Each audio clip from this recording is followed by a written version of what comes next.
explaining that, and I like how you put it. Sometimes it has been Trump versus Trump on tariffs, how he says they will go into effect. Thank you so much, Kevin. With us now, Brian Barnett. He is the Republican mayor of Rochester Hills, Michigan, which is a kind of a suburb of Detroit. It's also like, you know, you can practically see Canada from Rochester Hills. Mayor, thank you so much for being with us. It's hard to know exactly what tariffs are going to go into place on April 2nd, as the president promised. But let's say it is 25% on all cars and car parts. What would the impact be on you in Rochester Hills? Well, first, thanks for having me. It would be really a perfect storm. In Southeast Michigan, our biggest trading partners are Canada and Mexico, and our biggest industry is the mobility industry. So much of what we do in Southeast Michigan is tied to that industry, and every vehicle has parts made in Canada and Mexico. So it would be devastating. And, you know, I mean, part of it, as you just shared, is the uncertainty. There's so much uncertainty as we enter this week where so much is supposed to happen. I think industries are really paralyzed to try to understand how to move forward. How can you plan for this? I mean, what are you planning for? Well, I've been talking to a lot of my businesses, my business community, to try to find out what they're doing. And I mean, the scenario is pretty simple. At least what most people think is, you know, higher tariffs lead to higher cost leads to lower demand leads to lower production. And ultimately, that's what becomes a mayor's issue. Lower production and lower demand means job loss. And that really is a significant issue. We've gone through really challenging times in Southeast Michigan before. And I'm not sure, you know, these are just negotiation tactics. I hope the president and his team are able to move quickly. I was pleased that he had a very positive meeting with the prime minister at the end of last week. But the uncertainty, as you see the markets reacting to it. It's daunting. It's impossible to prepare. You think this could lead to job losses in Rochester Hills? I think it could very quickly. I think most of the folks I'm talking to say, you know, they can survive this kind of back and forth for about maybe 30 days. You know, they've been preparing to try to have supply here, to try to handle supply chains. But if this is something that we're waiting for jobs to repatriate back to the United States, we know that takes, I mean, that's a great and wonderful plan. We're all supportive of that. But that can take 24 to 36 months. And most companies wouldn't be operating at the same levels they are now if you have this tariff environment for 2 or 3 years. It simply couldn't be the same. Yeah, talk to me more about that, because the president does say his goal here is to get manufacturing back to the U.S. Yeah, I mean, I think that's certainly. I mean, we're the manufacturing capital of our country, and it's our bread and butter. We would love to see that, but you know, maybe these negotiations and tariffs can talk about some sort of graduated approach that people have 6 months or 12 months or 18 months to show progress to do that. But to hit tariffs right out of the gate, again, you see the markets reacting, the volatility, the uncertainty. You know, if you're a business owner, if you're, you know, want to repatriate jobs back to the United States, and you know it's a 2 to 3 year process, how confident are you right now that this current environment is going to be the same environment 2 to 3 years from now? You have to make billions of dollars decisions. So it's really a challenging position for most business owners, and ultimately business owners means you know, the rank and file, the union members. One of the things the president said over the weekend was that he couldn't care less if foreign car prices went up. How, again, what do you think of that, and how would that affect you? Well, the definition of foreign cars is pretty unique. I mean, almost every American vehicle has parts that are assembled in Mexico, produced in Canada. They say a vehicle goes across the border, at least here in Michigan, 6 to 8 times before it's actually produced. And those are the traditional sort of Detroit Big Three that we would consider American-made cars. So I understand the president's comments, but when you get down into, you know, what percentage of parts in an American-made car are built and produced and manufactured either in Canada or Mexico, it's a really high number, which means those tariffs are going to impact the kind of big three autos, the big three Detroit manufacturers that we all think are local.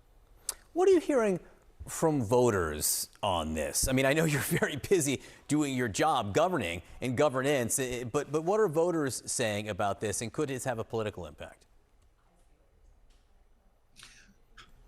Well, I mean, obviously everything could have a political impact. I know that President Trump cares a lot about Michigan. He was here a lot in advance of the election. It's a state that supported him. I know he cares about the auto industry.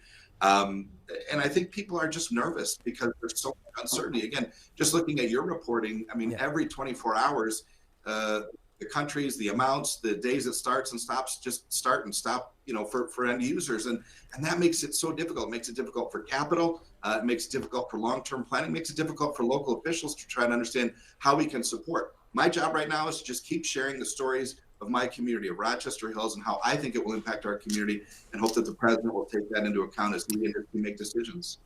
Mayor Brian Barnett, you're going to have an interesting week. I do appreciate you taking a second to talk to us this morning. Good luck. And joining me now is Democratic Senator Maria Cantwell, the top Democrat on the Commerce Committee, as well as a member of the Finance Committee. Senator, thank you so much for your time. Really appreciate it. And it's so timely that we're talking about this.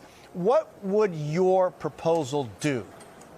Well, we want Congress, who constitutionally is supposed to direct not just interstate commerce, but foreign commerce, to reassert itself in this discussion. Just like we approve trade deals, we should be able to review these trade and tariff policies that the administration is putting forth. Why is it that that has not been something Congress has been able or willing to do? Well, I think when we have given direction to presidents in the past and other administrations, most of the time they've gone and created trade policies. That is, opening up with, say, Panama or Chile or Singapore or the Central America Free Trade Agreement, or most recently in the Trump administration, a revision to the USMCA. So most of the time, the policy has worked because the direction given to an administration has been used to open up markets. And in this case, it's being used in a very, very broad and we think misconstrued way to create a tariff policy, very, very broad, not related to a rules-based approach. And so we want to review that. The fact that Senator Grassley has signed on to this, it's very clearly he is in the minority as far as Republican senators. But yesterday, 4 Republican senators did vote to stop the president's tariffs on Canada. Specifically, the House probably won't even take that up. What do you think about the odds of your proposal going forward?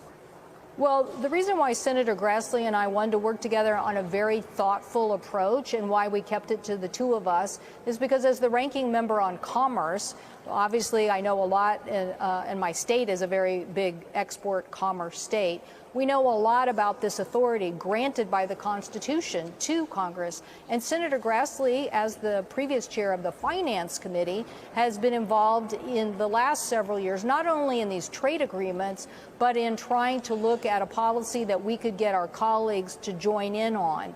And so he's had other attempts in the past during the last Trump administration. So now we hope that our colleagues will take a look at this today, because the urgency of we don't want to start trade wars. We want to see trade agreements and opening up of markets. But there's not a reason to impact all these businesses and households with higher costs right now, particularly when inflation is still high. And so just looking at both the states that both of you represent, Washington and Iowa, such ag-centric, ag-heavy states that give so much and contribute so much, not only to our economy, but they feed much of the world in so many ways. I'm just wondering the impact you see on this broad-based series of tariffs across every single country that we trade with for our agricultural products. Well, good question, because that is the big concern. The United States grows much more food than to just feed Americans. And by having access to those foreign markets, it's a lot of jobs. When the Trump tariffs went into effect, I have almost between 7,000 and 8,000 families involved in apple growing in the state of Washington. That curtailed, those previous tariffs curtailed those activities, and we lost huge $100 million markets. So we've gotten them reopened, particularly with India, and we don't want to see them closed again, because while we could keep farmland in the future, I guarantee you if this is prolonged, you will lose farm families. And I'm not interested in having big corporations just own all the farmland. So the growing middle class around the world is a great market for U.S. agriculture products. What about all of the restrictions that some of these countries around the world have to receiving our agricultural products? And I'm thinking a lot more about, grains and things that have been modified. Is that kind of opposition to our agricultural products something that could be negotiated when it's more than just an economic reason? They're defending it from American products for other reasons. Yes, and so that's why you need rules-based trade. You need to say, we are for opening these markets. Here are the rules and why trade agreements in the past. So in the Bush administration, we did some of these very big agreements, as I mentioned, Singapore, Peru, Chile. And guess what? They now have turned into being some of the biggest markets where we have more exports to those countries. And so that is what we need to be doing. But when you start a tariff war, the consequences to all of these growers in the meantime can mean huge disruption. And what I think we would like people to think about is that even the last administration, there had been a big change to today, where competition is happening much faster, where getting on the market shelves of some other country might prohibit us, even when the agreement's over with, to get access back to that market. So we don't want people realigning without us. We've been a great aligner. The United States has been the person that says, these are the rules, and this is what you should all follow, and let's go do this. And we want to keep building that. I didn't mean to interrupt you. I'm so sorry. What would you say to people who point out TPP now? Republicans don't like this, guys. They don't. They really don't. They're all like, look, I'm not defending the Republican Party. They love to crush workers. They love to crush unions. They want to pollute the environment. They want to terrorize minorities. Like, look, they are a genuinely, ontologically evil party. And I'm not even defending the Democrats. It's just literally the Republicans are a party of evil people. But evil doesn't necessarily mean stupid, and evil doesn't mean that you don't support certain things. And so Trump's tariffs are pissing off his awful party because they're actually hurting the capitalist class. They've gotten so far, they're hurting the rich and wealthy and well-connected. It was all fun and games when some workers would get hurt and he was attacking public servants and cutting taxes on the rich and attacking unions and calling immigrants the pet eaters and they were fine with that. But now the GOP is standing up. And look, at some point you have to, if you have an opportunity to tear down Trump and you have to work with the Republicans, you might have to, plug your nose a little bit and do it, right? Even though it stinks. But that's what we're seeing here. You see local Republicans, mayors of towns and the swing states and border communities who, ideology aside, know this will devastate their town, their community, whatever. And then you have Republican senators saying that these plans hurt our farmers, hurt our capitalists, hurt the free market system, all of that. Donald, again, has done something no one has done in a long time.